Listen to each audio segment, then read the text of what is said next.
तुम्ही स्वयंपाकघरात एक चविष्ट केक बेक करण्यासाठी तयार आहात.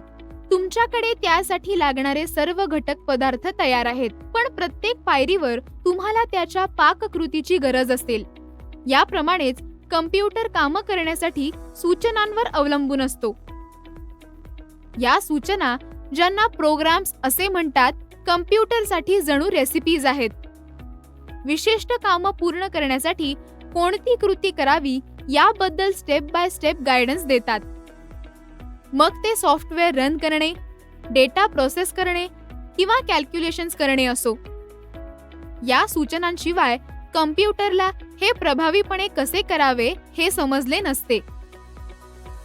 या एक्सप्लेनेशनच्या आधारावर इथे एक मल्टिपल चॉईस क्वेश्चन दिला आहे. कम्प्युटरने काम कसे करावे याबाबतच्या पायरी पायरीने दिलेल्या सूचना डॅश मध्ये असतात. ऑप्शन्स आहेत प्रोग्राम, हार्डवेअर, डेटा, ऑब्जेक्ट्स. योग्य उत्तर शोधण्यासाठी प्रत्येक ऑप्शन बद्दल चर्चा करूया. प्रोग्राम मध्ये स्टेप बाय स्टेप सूचनांची मालिका असते, जे कोणतेही विशिष्ट टास्क किंवा ध्येय पूर्ण करण्यासाठी कम्प्युटरला कोणती कृती करायची आहे ते सांगतात.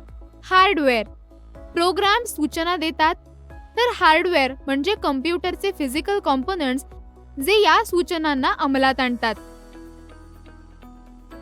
यामध्ये प्रोसेसर, मेमरी, स्टोरेज डिव्हाइसेस व इनपुट व आउटपुट डिव्हाइसेसचा जसे कीबोर्ड आणि मॉनिटर्सचा समावेश असतो. डेटा म्हणजे कच्चे मटेरियल जे कम्प्युटर प्रोग्राम्स मधील सूचनांप्रमाणे प्रोसेस, मॅन्युप्युलेट आणि स्टोअर करतो.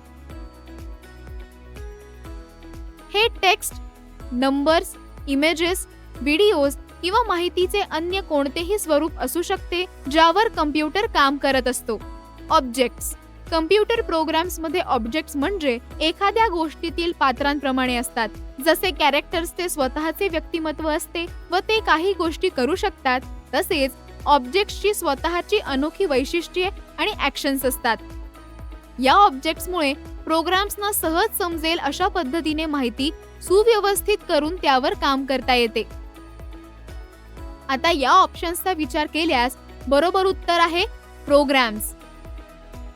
प्रोग्राम्स कम्प्युटर ऑपरेशनच्या मागचे गायडिंग फोर्स असतात, जे काम अचूकतेने आणि कार्यक्षमतेने करण्यासाठी आवश्यक सूचना देतात.